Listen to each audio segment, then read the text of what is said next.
Oui, alors Ahmed? Oui, ça va? Oui, ça va, alhamdoulilah, et toi? Alhamdulillah Zine. Quel âge as-tu?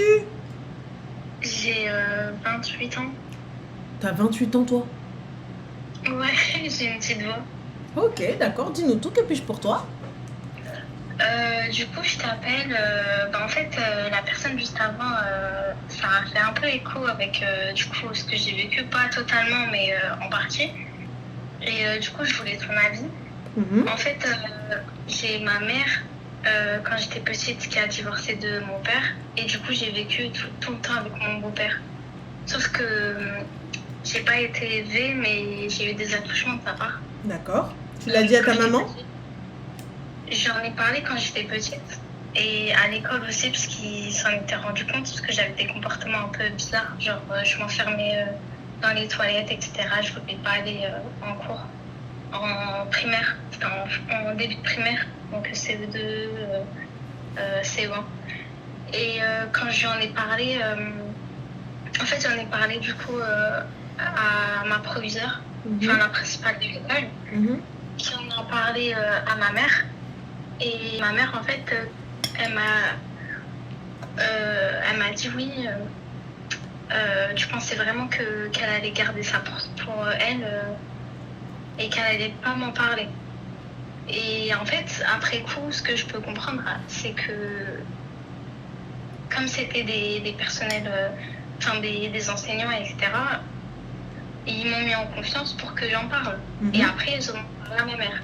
Sauf que ma mère, en fait, elle a une éducation où il faut vraiment tout garder, il faut que tout reste en famille. Et du coup, je pense que sur le moment, elle a même pris le fait que j'en ai parlé à des personnes en dehors de la famille. On t'entend mal, ma Et chérie. attends. Normalement, là, vous m'entendez. Là, normalement, c'est mieux. Mhm. Et du coup, j'en avais parlé, je crois que j'étais en CE1. Et depuis, en fait, on n'en a jamais vraiment reparlé. Du coup, j'en ai parlé à l'école et elle m'en a jamais vraiment parlé parce que c'est un sujet un peu tabou. Mhm. Mais je sais qu'après coup, elle s'est séparée de lui. Mais après, elle s'est remise avec lui quand j'étais au collège. Donc, je l'ai revu et il me faisait toujours enfin, pas des attouchements, mais des réflexions, etc.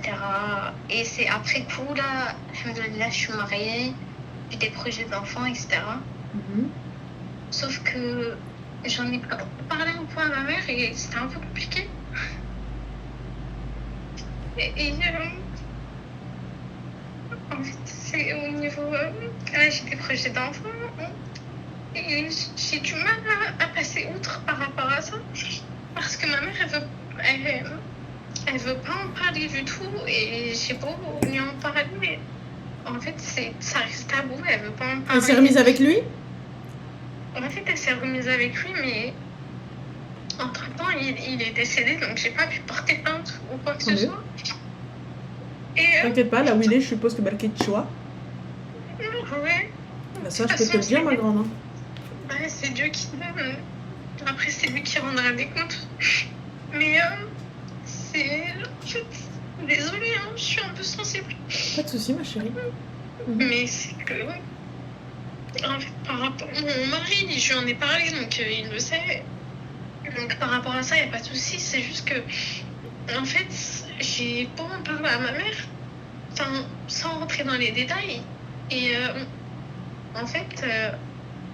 J'ai l'impression qu'elle préfère enterrer ça, elle ne veut pas en parler. Tu sais, Et vu que. est-ce que tu as vu une psy, toi? Est-ce que tu as commencé ton travail? Tu as fait un travail sur toi-même et pour toi-même? Bah, là, justement, je suis en train de jouer avec une psychologue. Parce que justement, qui est décédée, je peux pas entreprendre les démarches, etc. Parce que j'aurais bien voulu rendre des comptes auprès de la justice. Parce que quand j'étais petite, je pouvais pas. Et il est décédé avant que je sois majeure, donc je n'ai pas pu faire quoi que ce soit. Et j'ai pas accepté que ma mère, en sachant ce qu'il m'avait fait, qu'elle soit remise avec lui. Et c'est pour ça que là, en ce moment, oui, je suis en train de voir avec une psy.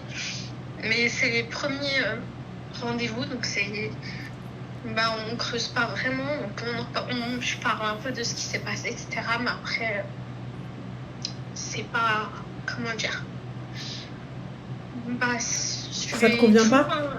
C'est ça. En fait, c'est pas forcément que par rapport à lui. En fait, j'aurais préféré régler mes comptes avec lui.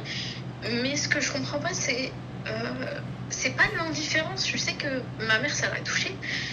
Mais c'est le fait que ça reste tabou. En fait, on est musulmans et marocains. Et je sais qu'elle a une éducation où il faut tout garder et ne rien laisser paraître. Pour moi, c'est pas une question de tout garder, de ne rien laisser paraître. C'est si jamais je dis qu'il y a un problème et que je m'arrête sur ton problème, ça veut dire avouer le fait que je n'ai pas été un bon parent, entre guillemets. Parce que pour certains, c'est que je n'ai pas pu surveiller mon enfant, je n'ai pas pu voir les signaux, je n'ai pas pu... Alors que j'ai fait rentrer, entre guillemets, le loup dans la bergerie. Et tu sais, le côté de... Le truc, c'est quoi? C'est... si on ne parle pas du problème, bah, le problème n'existe pas. Si on ne parle pas du sujet, on ne parle pas de... Enfin, il n'y a pas eu de sujet, il n'y a pas de problème. Et là, le fait que, si jamais elle vient... Enfin, il faut qu'elle soit mise face à ses actes, mais il faut qu'elle accepte que sur ce point-là, elle n'a pas eu le comportement, en tout cas, qui était attendu. Encore une fois, tu ne peux pas l'obliger à entamer une thérapie, tu ne peux pas l'obliger à admettre, tu ne peux pas l'obliger à quoi que ce soit. Même si toi, ça te fait mal. Bah, dans tous les cas, je sais que c'est pas de sa faute. C'est juste que j'aurais bien voulu que... Là où c'est sa faute, c'est qu'elle ne t'ait pas cru. C'est pas de sa faute l'agression. Elle n'a pas pu voir, elle n'a pas pu être là. Mais lorsque mon enfant parle, dinguerie. Mais quand elle s'est remise avec lui, ma chérie, c'était quoi? Bah, c'est ça que j'ai pas compris. C'était pas de sa faute encore? Après, bah, je sais qu'à ce moment-là, elle avait des soucis financiers parce que... Et alors, ma chérie, excusez-moi, je vais être mais alors vulgaire, mais là, vous pouvez l'accepter, enfin, vous pouvez faire ce que vous voulez. Eh, je vais vendre mon corps. Et je me remets pas avec l'agresseur de ma vie. T'as vu, je trouve pas de taf. Même mendier, il n'y a pas d'argent. Genre, je mendie et j'ai pas 1 euro. Je préfère donner mon père que de me remettre avec l'agresseur de ma vie. Ou tu sais quoi? Go aller vendre un rein si vous voulez le prendre. Fin de l'histoire. Mais hors de question que je me remette avec la personne qui a touché mon enfant. Peu importe que si l'argent elle vient de toi, et Dieu seul sait hein, que je suis vénale, hein. Dieu seul sait. Dieu seul sait que j'ai envie d'une aisance financière, j'aime rentrer dans ce que tu veux. Mais il y a des limites à tout, ma soeur. Il y a des limites à tout. Là, on parle de... Tu sais, même si c'est pas ton enfant, c'est l'enfant qui vit dans la même maison que toi, c'est pas le tien. Il vit dans la même maison que toi. Voilà, tu peux pas laisser passer ça. Un enfant qui vient, qui te dit, oui, monsieur, il m'a fait ça, et il arrive à décrire distinctement ce qu'on lui a fait, ah, c'est un enfant qui est excuse-moi.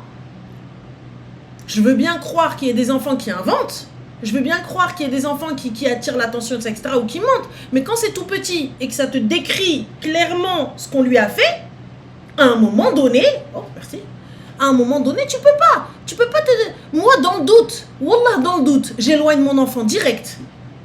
On réglera ça après. Dans le doute, j'éloigne l'enfant. Alors, il y a Inlen qui nous dit « Tu nous fatigues ». Il n'y a pas de souci, Inlen. Maintenant, regarde, cette jeune fille, elle a été abusée par son beau-père.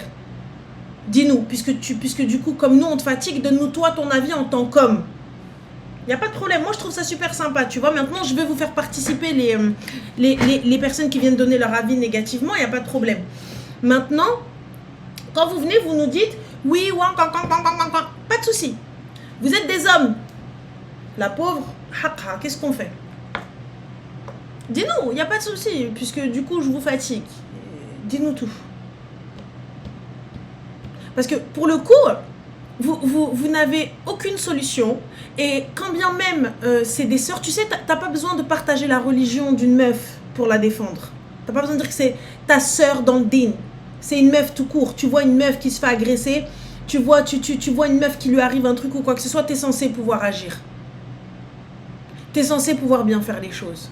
Si même nous, en tant que meuf, on arrive à se défendre, même nous, en tant que meuf, on arrive à défendre une autre meuf, comment vous, en tant qu'homme, vous faites pas?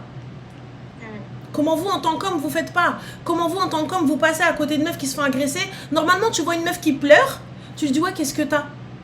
Ça va, vous allez bien, madame? Nous, on fait ça entre meufs. Après, je pense que c'est hyper féminin. Mais puisque vous venez faire les défenseurs des veuves et de l'orphelin, pourquoi vous faites pas? Ah oui, yallah.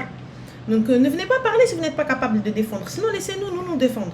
Mais je te dis, ma chérie, aujourd'hui, tu vois, moi, je pense que ta maman, je suis désolée, hein. La première fois, elle était peut-être... Sofiane, j'ai jamais fait de généralité, sache-le. Alhamdoulilah qu'il reste des hommes bien, alhamdoulilah qu'il reste des hommes corrects. Et comme je le dis, il y a du bon et du mauvais partout, chez l'homme et chez la femme. C'est pas parce qu'ici on traite essentiellement de sujets féminins, parce que forcément on a plus de femmes qui nous appellent, que les femmes sont des anges et qu'elles ne font absolument rien. Pas du tout. Même si voilà quoi. Mais pas du tout. Donc là, comme je te dis, ma chérie, la première fois c'était une erreur de ta maman et pas de souci. La pauvre, elle savait pas. La deuxième fois, je suis désolée et je vais être très très méchante. Comportement de rah. Tu reprends l'agresseur de ton enfant parce que tu as des problèmes financiers. Ouais. Mais je vais mendier. Je tends la main et je reprends pas. J'ai la même réaction. Enfin, j'ai eu la même réaction et jusqu'à aujourd'hui, ouais, j'ai le même ressenti. Je peux comprendre, mais ma chérie, continue à te faire soigner. C'est très important. Sache que tu es la victime. Je le répète, même si je le répète à chaque fois. Je le répète, tu es la victime. Tu n'as rien à te reprocher. On est d'accord? Ça, il n'y a aucun souci. Voilà. À ce moment-là, de toute façon, il y a... Enfin, on peut pas être... on peut que être victime. Mais après, ouais, je sais pas, je me dis, c'est peut-être l'éducation... C'est pas la même génération... Je sais pas. C'est pas une question... Tu sais, moi, je parle de protection. Je peux comprendre que tu n'avais pas... Vas-y, partons du principe. Tu n'as pas été porté plainte, tu n'as pas été... Il n'y a pas de souci. Vas-y, j'entends. Je reprends l'agresseur de mon enfant.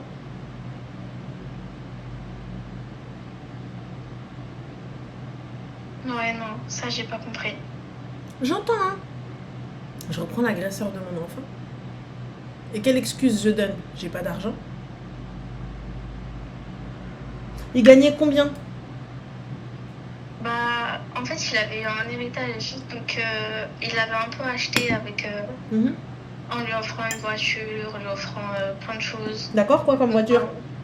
RS6?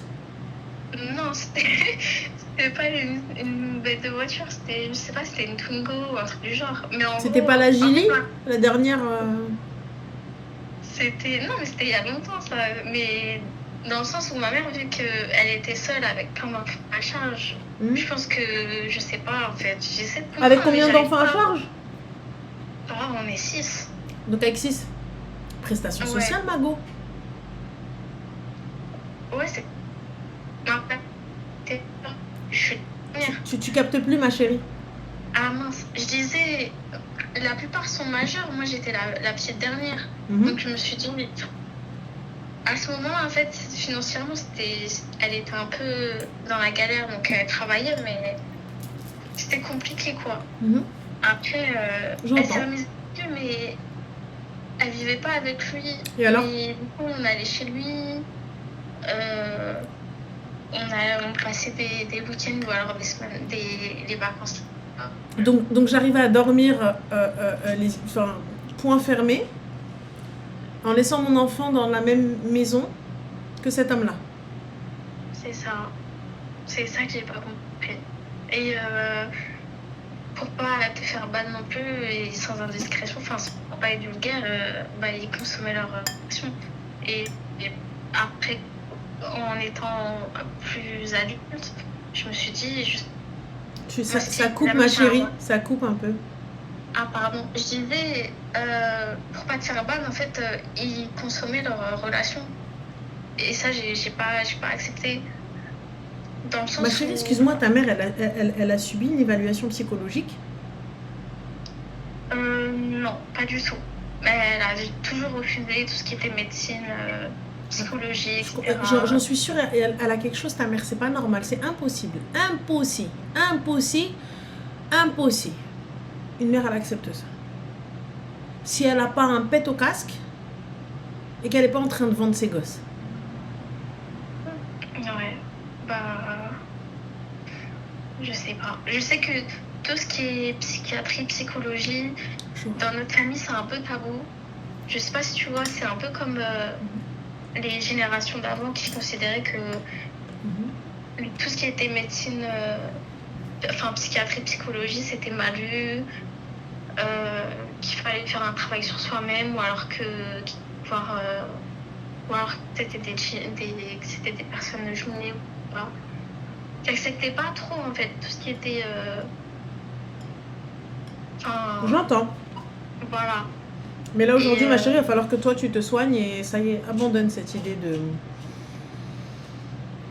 d'essayer d'avoir des réponses à tes questions, parce que dans tous les cas, personne t'en donnera. La personne concernée est décédée, et puis peu importe la réponse qu'elle va te donner, est-ce que c'est clairement ce que tu as envie d'entendre? Bah, à son âge, non, je pense que... Et même, on ne peut pas changer les personnes, donc je pense que de son côté, c'est mort. Tu sais, moi ce dont j'ai peur pour vous, les victimes ou les personnes qui attendent, qui ont besoin de réponses, c'est que je suis sûre à 3200%, pour vous dire à quel point je suis sûre de moi. Je suis sûre à 3200% que peu importe l'explication qu'on va vous donner, l'excuse qu'on va vous donner, jamais vous allez accepter. Bah, dans tous les cas, c'est pas justifiable, c'est pas acceptable. Mais je le comprends totalement, mais la réponse qu'elle va te donner, peu importe ce qu'elle va te dire, comment tu vas pouvoir accepter ce qu'elle a fait? C'est vrai. En fait, au fond, je pense que j'aurais juste voulu qu'elle reconnaisse ce qui s'est passé. Qu'elle soit désolée ou pas, ou qu'elle s'excuse ou pas, je pense qu'au fond, dans tous les cas, c'est pas ça que je voulais. J'aurais juste un minimum voulu qu'elle reconnaisse et qu'elle accepte. Mais est-ce que ça va pas débloquer autre chose? Je sais pas, je pense pas. Franchement, je sais pas. Moi, je me dis, quand bien même elle va venir, elle va reconnaître. Le pire, c'est que tu reconnais les faits, mais t'as rien fait pour me protéger. Ouais, après que je surenchérisse, c'est que je lui dise oui, mais pourquoi du coup... C'est ce qui va se passer. Ouais, c'est vrai. C'est ce qui va se passer parce que c'est vrai, elle va te dire oui, c'est vrai. Oui, peut-être j'ai eu honte, ou peut-être j'ai eu peur, il n'y a pas de souci. Mais toi, tu vas lui dire, donc toi en tant que parent, t'as eu peur, mais qui devait protéger l'autre? Ouais, c'est vrai. Je vois ce que tu veux dire. Parce qu'en fait, il y a rien qui justifie ou qui excuse son comportement. C'est ça le souci. Et le problème, c'est que peu importe l'excuse qu'on va donner à une victime, c'est pas ce qu'elle va entendre. Ouais. Pour ça, j'ai peur pour toi. Donc il faut faire le deuil de tout ça. Il faut se soigner, avancer, parce que de toute façon, la personne, elle est morte. Et donc, je suis désolée, mais c'est bien fait. Ouais, c'est vrai. Voilà. Oups, désolée. Vous comprendrez que nous n'allons pas pleurer sa perte. Voilà, hein. Il manquerait plus que ça. Mais voilà. Sache une chose, hein, j'aimerais pas être à sa place. Leur paradis est sur terre, mais leur enfer est sous terre. Exactement. Ah, je peux te dire que mon Kari Nakeri blague pas. Je te le dis, ma grande. J'ai lu les tourments de la tombe, si ça peut apaiser ta peine. Ouais. Bah, t'es musulmane? Ça me rassure. T'es musulmane? Oui. Ah bah, oui. Regarde, prends ce livre-là. Il est pas très épais, il est très rapide à lire. Hein. Ça s'appelle Les tourments de la tombe. Un livre. T'as peur. Un livre. Tu le lis.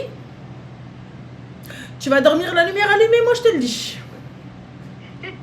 Et je crois que tu en as déjà parlé dans plusieurs lives. Oui, les gars, oui. Allez le lire. Il est très rapide à lire. Les tourments de la tombe. Je sais pas quelle édition, je sais pas quelle maison, c'est à peu près la même chose. Voilà. C'est-à-dire que ça fait réfléchir, guys. Hein. Parce que quand je voulais appeler, je me suis dit, je vais avoir des jumeaux, je vais les appeler Monica et Nakira. Ouais, je trouve ça fait trop stylé comme prénom et tout, c'est trop bien. Et que mon beau-frère, il m'a dit, ah ouais, tu veux les appeler comme ça? J'étais jeune encore, j'étais con. Je dis oui. Je dis bah oui. Il me dit mais c'est qui? Je dis c'est des anges qui viennent quand tu meurs en fait. Il me dit ouais. Il me dit mais du coup ils viennent te poser des questions. Il me dit pas de souci. Mais est-ce que tu connais? Mais par exemple Nanou, quand tu me dis non c'est haram. On peut pas juste dire non à un enfant. Tu vois, une jeune fille, tu lui dis non, c'est haram. Non, il faut expliquer pourquoi, tu vois. Moi, j'avais entendu Munkar et Nakir, je me suis dit, oh, c'est trop beau, c'est comme Ismaël, c'est trop bien, Gabriel et tout, Djibril, oh là là, des anges. Ah bah non, je peux vous dire que non. Je peux vous dire que non. Je vais les appeler tic et tac si j'ai des enfants. Il est hors de question que je les appelle comme ça. Donc voilà. Donc ma chérie, tu vas voir, ça va apaiser ta peine quand tu vas savoir où est-ce qu'il est. Ouais. Barbecue Land. Voilà. Ah oui, oui, oui. Ah bah là, je peux te dire que ce qu'il a fait, Anengoul Helek.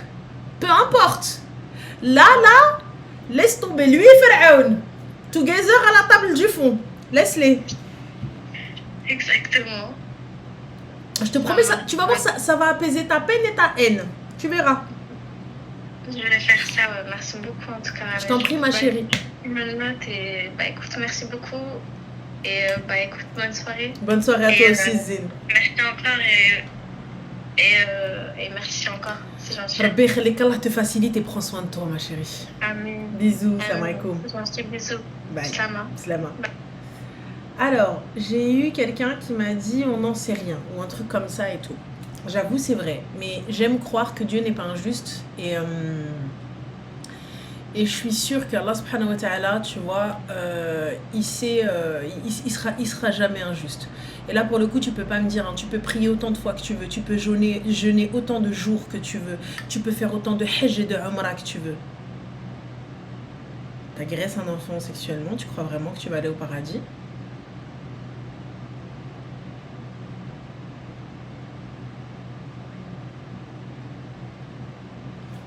Parce que vous pensez, parce que vous avez jeûné toute votre vie et que vous avez prié toutes vos nuits.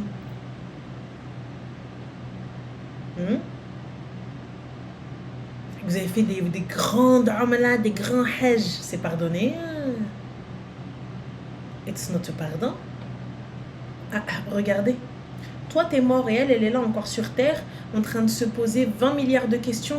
Si elle se fait pas suivre, sa vie, elle est mthona. Si elle se fait pas suivre, sa vie, elle est ken. Tu rigoles ou quoi? Mais j'espère que jamais ta vie, on va te pardonner, tu vas aller quelque part.